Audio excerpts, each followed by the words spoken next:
Hello students, welcome to my YouTube channel learn English with D K. Sir. विद्यार्थियों, आज का interesting topic है transformation of sentences, वाक्यों का रूपांतरण। This video is important for the class 11th and 12th of UP board and for all those students who are preparing for the exams SSC 10+2, SSC CGL etcetera. तो सबसे पहले बेटा इसमें हम जानेंगे कि what is transformation of sentences, कि वाक्यों का रूपांतरण होता क्या है। ठीक है, तो ये परिभाषा दी गई है छोटी सी, इसको हम समझेंगे। क्या लिखा हुआ है? To transform a sentence is to change it from one grammatical form to another without altering its sense. J C Nesfield महोदय ने ये परिभाषा दी है। ठीक है, इनका कहने का मतलब क्या है कि किसी वाक्य को उसका अर्थ परिवर्तन किए बिना, ठीक है, एक रूप से दूसरे रूप में परिवर्तित करने को ट्रांसफॉर्मेशन ऑफ सेंटेंसेस कहते हैं। बात समझ में आ गई होगी। इनका कहने का तात्पर्य क्या है कि किसी वाक्य को उसका अर्थ परिवर्तन किए बिना एक रूप से दूसरे रूप में परिवर्तित करने को ट्रांसफॉर्मेशन ऑफ सेंटेंसेस कहते हैं। जैसे कि हम आपको एक एग्जाम्पल के माध्यम से समझा रहे हैं। जैसे यहाँ पे लिखा हुआ है कि कविता is too poor to buy costly books। ये सेंटेंस लिखा हुआ है।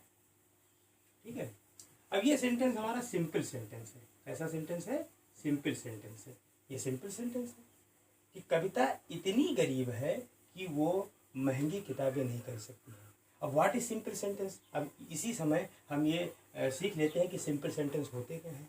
Simple sentence has only one finite verb. Simple sentence में केवल एक फाइनाइट वर्ब होती है।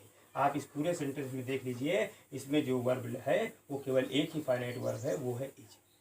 ठीक है, तो Kavita is too poor to buy costly books. ठीक है, तो सिंपल सेंटेंस में केवल और केवल एक मुख्य क्रिया होती है, एक ही क्रिया होती है, और इसीलिए इसको हम सिंपल सेंटेंस लिखते हैं। ठीक है, अब ये सिंपल सेंटेंस, अब हम इसको जब बदलेंगे तो क्या हो जाएगा बेटा? कविता इज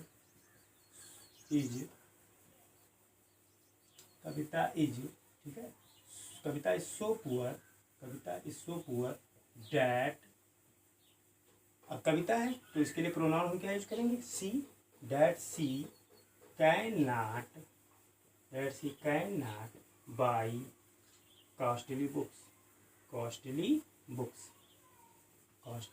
बुक्स। कविता इतनी गरीब है कि वो महंगी किताबें नहीं खरीद सकती है। अब ध्यान से बेटा देखिए, तो यहाँ पर दो क्लास बन गए, ये दो क्लास बन गए। ठीक है, ये जो बुक्स है, ये जो बुक्स लिखा हुआ बेटा, ये इधर का ही पार्ट है। चलिए इसको हम यहीं पर लिख देते हैं, बुक्स। ठीक है, यहाँ से मिटा देते हैं। ठीक है, अब कविता इज सो पुअर, इतना ये बन गया हमारा प्रिंसिपल क्लाज। क्या बन गया? Principal clause. ठीक है, और ये जो हमारा बन गया, ये बन गया सबऑर्डिनेट क्लाज। ये बन गया सबऑर्डिनेट क्लाज। ये जो डैट है ये कंजंक्शन है, और इसको डैट को कनेक्टर बोलते हैं, कनेक्टर भी बोल सकते हो। तो ये कैसा कनेक्टर हो गया? ये हो गया सबऑर्डिनेटिंग कनेक्टर।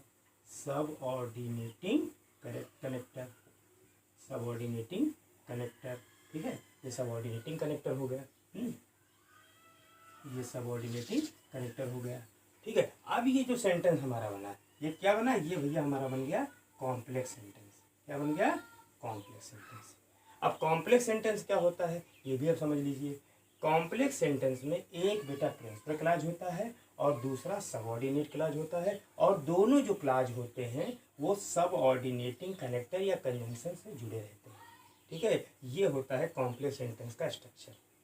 कि कॉम्प्लेक्स सेंटेंस यानी कि मिश्रित वाक्य, इसके अंतर्गत दो क्लाजों का सम्मिश्रण होता है और दोनों क्लाज किसी न किसी कनेक्टर के द्वारा जुड़े रहते हैं, जिसको हम बोलते हैं सबऑर्डिनेटिंग कनेक्टर। ठीक है, इसको प्रिंसिपल क्लाज इसलिए कहा गया है क्योंकि ये मुख्य उपवाक्य है, और इसको सबऑर्डिनेट क्लाज इसलिए कहा गया क्योंकि ये आश्रित उपवाक्य है। क्योंकि इसको हम ध्यान से देखें, कविता इज सो पुअर, कविता इतनी गरीब है। ठीक है, that she can not buy costly books, कि वो महंगी किताबें नहीं खरीद सकती है। तो कहीं ना कहीं ये जो क्लाज है ये किसके बारे में बता रहा है, ये प्रिंसिपल क्लाज के बारे में बता रहा है। तो जो सब ऑर्डिनेट क्लाज होता है, subordinate clause is depended upon principal clause.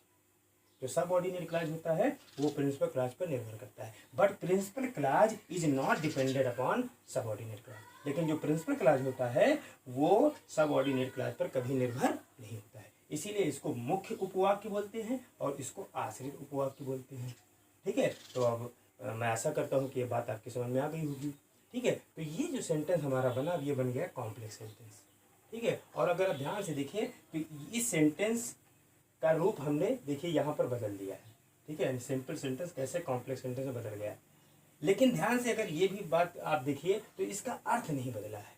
ठीक है, Kavita is too poor to buy costly books और Kavita is so poor that she can not buy costly books, इन दोनों का अर्थ एक ही है कि कविता इतनी गरीब है कि वो महंगी किताबें नहीं खरीद सकती है। यहाँ पर आपको नॉट नहीं दिख रहा है, लेकिन अगर ध्यान से आप देखिए तो ये एडवर्ब टू जो ये है ये एक्सेस को बता रहा है, अधिकता को दिखा रहा है। तो जब किसी चीज़ की बहुत ज़्यादा अधिकता होती है तो कहीं ना कहीं उसका नेगेटिव अर्थ ही होता है। ठीक है, तो यहाँ पर ये अधिकता को दिखा रहा है और उसके बाद इन्फिनिटिव टू से हम इस सेंटेंस को जोड़ देते हैं। ठीक है, तो ऐसे सेंटेंस को हम ऐसे ही यहाँ पर बनाते हैं। ठीक है, तो अब देखिए ये एक सेंटेंस के माध्यम से हमने आपको बताया कि कैसे जो है वाक्यों का रूपांतरण होता है। ठीक है, अब ट्रांसफॉर्मेशन ऑफ सेंटेंसेज के अंतर्गत आप कई टॉपिक को पढ़ेंगे, कम से कम इसके अंतर्गत आपको 8 टॉपिक पढ़ने हैं। तो सबसे पहला जो हमारा टॉपिक है वो क्या है भैया, use and removal of adverb too. Use and, ठीक है, removal of adverb too. Use and removal of adverb too, जो पहला टॉपिक है वो use and removal of adverb too है, यानी कि एडवर्ब टू का प्रयोग और विलोपन, ये हमारा पहला टॉपिक है। ठीक है, इसके अंतर्गत हम पढ़ेंगे। ठीक है, तो अब हम सेंटेंस के माध्यम से ही आपको आगे बता रहे हैं कि कैसे हम एडवर्ब टू को यूज करते हैं सेंटेंस में और कैसे हम एडवर्ब टू को रिमूव करते हैं, उसका विलोपन करते हैं। तो चलिए लेते हैं अच्छा सा वाक्य। जैसे अभी हमने कह लिया सेंटेंस, हमने कोई ले लिया सिंपल में द लेसन। ठीक है, ये सेंटेंस जो है हमने लिया the lesson is too difficult, the lesson is too difficult, the lesson is too difficult to understand, to understand, to understand. ये सेंटेंस हमने ले लिया, the lesson is too difficult to understand. पाठ इतना कठिन है कि इसको समझा नहीं जा सकता। देखिए यहाँ पर एडवर्ब टू अभी हमने बताया एक्सेस को दिखाता है, अधिकता को दिखा रहा है, तो इसका कहीं ना कहीं निगेटिव अर्थ ही जाएगा। जैसे अभी हम फॉर एग्जांपल आपसे मैं कहूँ the man is too fat to run, तो इसका मतलब क्या होगा कि आदमी इतना मोटा है, अब जाहिर सी बात है कि वो दौड़ नहीं सकता है। ठीक है, तो वही चीज़ यहाँ पर है, the lesson is too difficult, यानी पाठ इतना कठिन है तो अब जाहिर सी बात है कि वो इसे समझ नहीं सकता है। ठीक है, तो जब हम इसको बनाएंगे तो क्या हो जाएगा, ये अभी हमारा सिंपल सेंटेंस है। क्या है ये सिंपल सेंटेंस है। अब इसको जब हम बनाएंगे तो ये क्या हो जाएगा, द लेसन, ये क्या बन जाएगा, द लेसन, ठीक है, द लेसन इज, अब इस टू को हटाएंगे सो यहाँ पर आ जाएगा, the lesson is so difficult, the lesson is so difficult. ठीक है, डैट, अब देखिए अब इसमें कोई प्रोनाउन नहीं दिया गया है। ठीक है, तो ऐसी कंडीशन में जब वाक्य में कोई प्रोनाउन नहीं दिया जाता है तो हम वन मान लेते हैं, तो हमने यहाँ पे वन मान लिया। The lesson is so difficult that one can not understand it, one can not understand it, ये बन गया। ठीक है, पाठ इतना कठिन है कि कोई इसे नहीं समझ सकता है।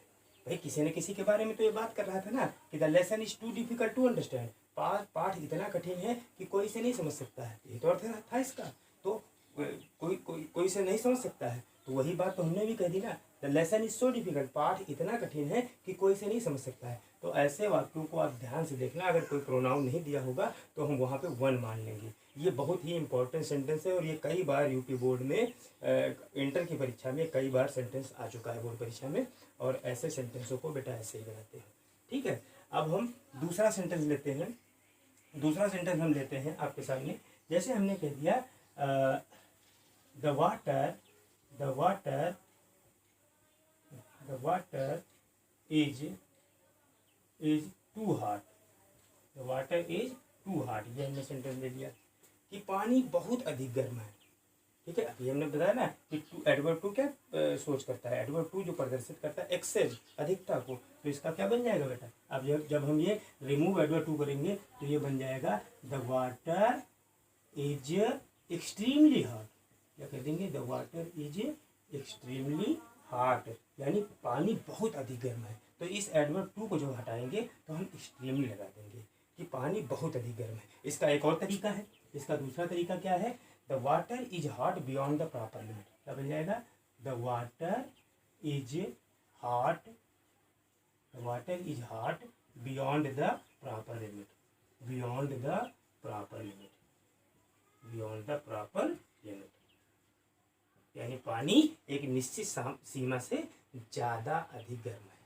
ठीक है, पानी एक निश्चित सीमा से अधिक परे है। तो चाहे आप इस तरीके से बनाइए चाहे इस तरीके से बनाइए, तो मेरे हिसाब से ये तरीका जो आसान है। ठीक है, तो ये अब हमने इस तरीके से दो सेंटेंस डिस्कस किए। अब बेटा हम ऊपर का मिटाना चाहते हैं। ठीक है, तो अब यहाँ पर हम ये परिभाषा मिटा देते हैं, आप समझ गए होंगे आप। ठीक है, अब इस परिभाषा को हम मिटाते हैं और आपको आगे बताते हैं। ठीक है,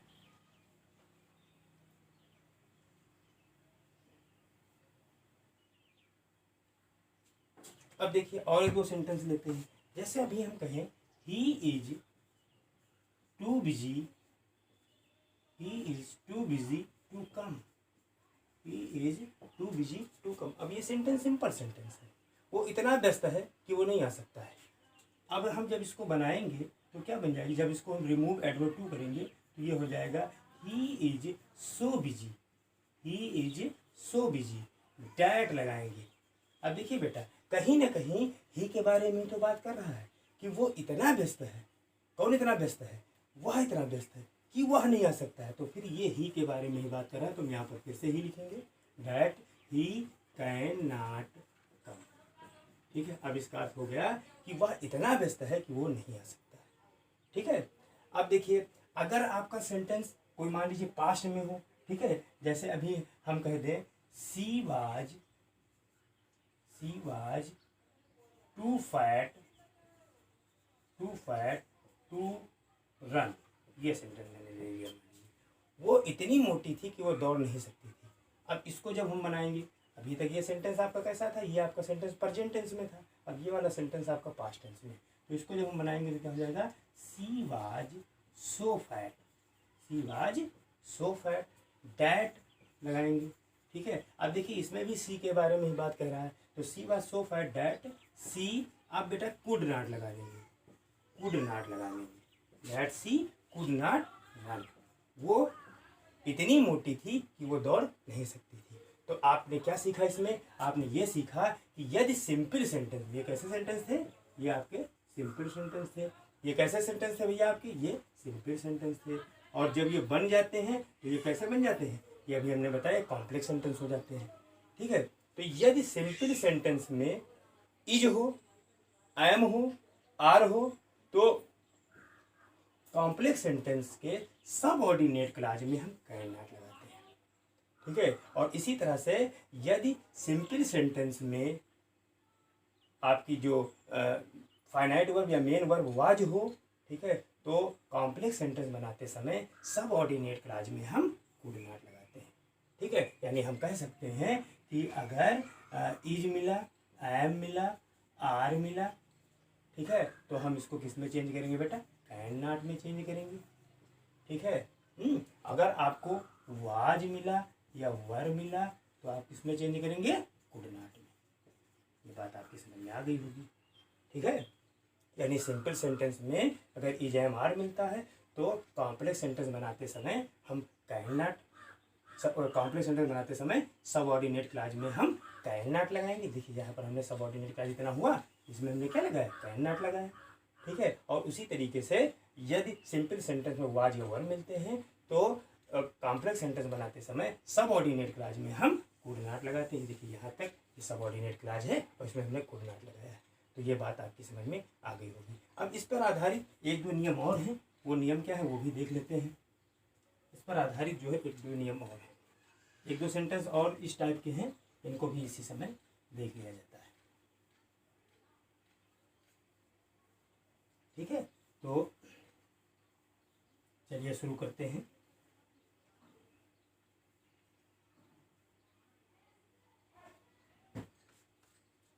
ऐसे लिखा है, this box is too heavy, this box is too heavy for me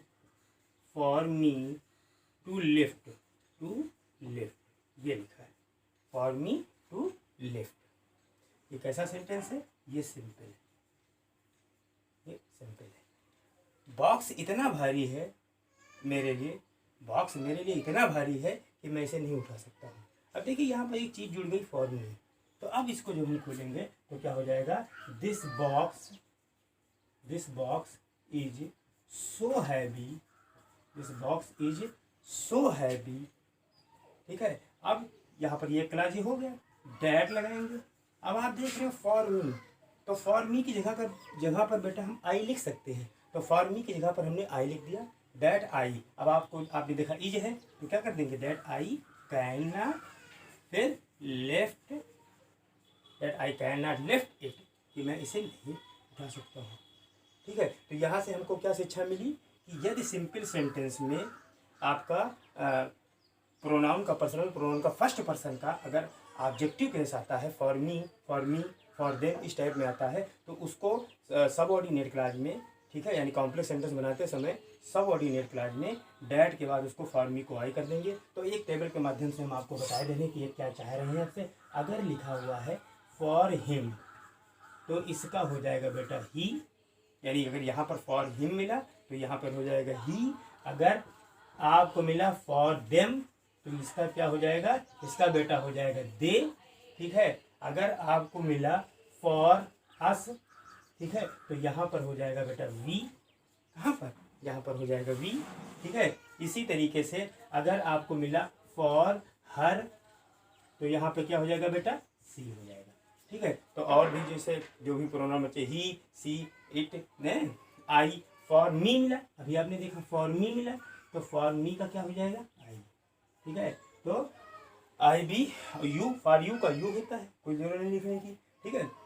I we you they, ही सी, ठीक है। तो इस तरीके से आप इसको बदल लेंगे, ठीक है। और आसानी से आप एडवर्ब टू का प्रयोग और विलोपन दोनों चीज़ें आप इस वीडियो में सीख चुके हैं, ठीक है। अगर वो आपसे कहता है यूज एडवर्ब टू, तो आपके सामने वो इस टाइप का सेंटेंस रखेगा, he is so busy that he can not कम।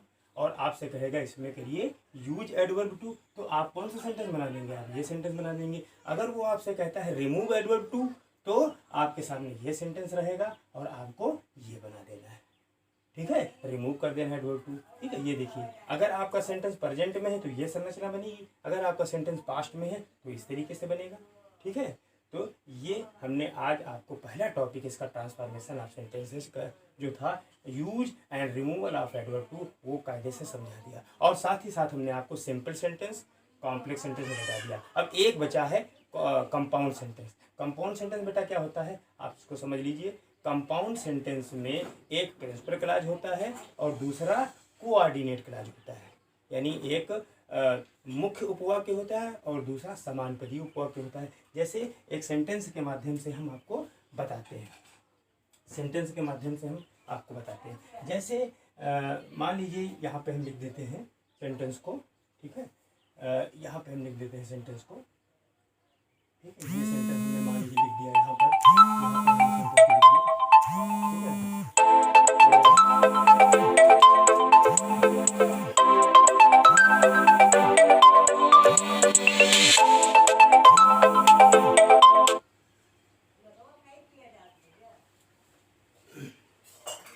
तो कॉम्प्लेक्स सेंटेंस कंपाउंड सेंटेंस हम अगले वीडियो में बता देंगे आपको। वैसे ओरली हमने बता दिया कि कंपाउंड सेंटेंस में एक प्रिंसिपल क्लॉज होता है और दूसरा कोऑर्डिनेट क्लॉज होता है, और दोनों क्लॉज कोऑर्डिनेटिंग कंजंक्शन से जुड़े रहते हैं। जैसे जल्दी से सब देख लीजिए, जैसे अभी हम कहें God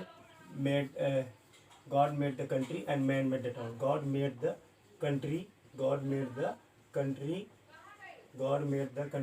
and man made the town, and man made the town, ये सेंटेंस दिया गया है। ठीक है, अब इसमें देखिए दो क्लॉज है। ये पहला जो क्लॉज है ये प्रिंसिपल क्लॉज है, और दूसरा जो क्लॉज है ये कोऑर्डिनेट क्लॉज है। और ये ध्यान से देखिए तो कोऑर्डिनेटिंग कंजंक्शन एंड से जुड़ा हुआ है, तो ऐसी संरचना को बोलते हैं कंपाउंड सेंटेंस। ठीक है, तो अगले वीडियो में हम अगला टॉपिक डिस्कस करेंगे। ठीक है, अब जिन छात्रों ने अभी तक हमारे चैनल को सब्सक्राइब नहीं किया है वो हमारे चैनल को सब्सक्राइब कर दें। ठीक है, और हमारे वीडियो को लाइक कर दें। और इसी तरीके से बेटा मैं आपसे वादा करता हूँ कि आपको मैं एक टॉपिक ट्रांसफॉर्मेशन ऑफ सेंटेंसेस का पढ़ाऊँगा और आपकी समझ में आएगा। ठीक है, उसके बाद आप एक्सरसाइज करेंगे तो आप कहेंगे वाकई में वो समझ में आ रहा है। ओके, थैंक यू, और मिलते हैं अगले वीडियो में। तब तक के लिए धन्यवाद।